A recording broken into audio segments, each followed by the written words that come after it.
સમાચાર તરફ આગળ વાત કરીએ। રાજકોટમાં વધુ એક નકલી પોલીસકર્મી ઝડપાયો। બાઇક સવાર યુવકને ધમકાવીને તેણે લૂંટ ચલાવી હતી। નકલી પોલીસકર્મીએ રોકડ અને મોબાઈલની લૂંટ ચલાવી હતી। નાના મહુવા રોડ પર યુવાનને ઊભો રાખીને લૂંટ ચલાવવામાં આવી હતી। નકલી પોલીસકર્મીની તાલુકા પોલીસે ધરપકડ કરી છે। રાજકોટમાં વધુ એક નકલી પોલીસકર્મી ઝડપાયો છે। આ યુવાન અન્ય બાઇક સવાર યુવકને ઊભો રાખતો, ધમકાવતો અને તેમની પાસેથી પૈસા પડાવતો। આવા જ એક યુવકને ધમકાવીને આ નકલી પોલીસ રોકડ અને મોબાઈલની લૂંટ ચલાવી છે। નાના મહુવા રોડ પર આ બનાવ બનવા પામ્યો છે, જેને પગલે હવે પોલીસ ફરિયાદ નોંધાઈ છે અને પોલીસે નકલી પોલીસકર્મીની ધરપકડ કરી છે। મયુર સરવૈયા વધુ માહિતી આપી રહ્યા છે। જી મયુર।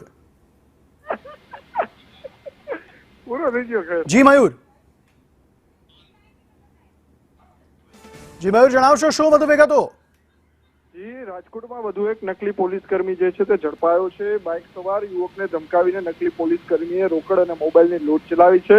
નાના મહુવા રોડ પર બાઇક સવાર યુવાનને ઉભો રાખી પોલીસ તરીકે ઓળખાણ આપી હતી અને પોલીસે નકલી પોલીસકર્મીની ધરપકડ કરી અને આગળની કાર્યવાહી કરી છે। ઘનશ્યામ સુરજી કટારિયા નામના નકલી પોલીસકર્મીની તાલુકા પોલીસે ધરપકડ કરી છે અને જેલ હવાલે કરવામાં આવ્યો છે। ઉલ્લેખનીય છે કે રાજકોટ શહેરમાં છેલ્લા 15 દિવસમાં 3 જેટલા નકલી પોલીસ જે છે તે ઝડપાયા છે, ત્યારે વધુ એક નકલી પોલીસ ઝડપાતા ક્યાંક ને ક્યાંક કાર્યવાહી જે છે તે કરવામાં આવી છે। જી આભાર સમગ્ર માહિતી આપવા માટે। તો વધુ એક નકલી પોલીસકર્મી ઝડપાયો છે। રાજ્યમાં નકલીનો ખેલ અટકવાનું નામ નથી લઈ રહ્યો।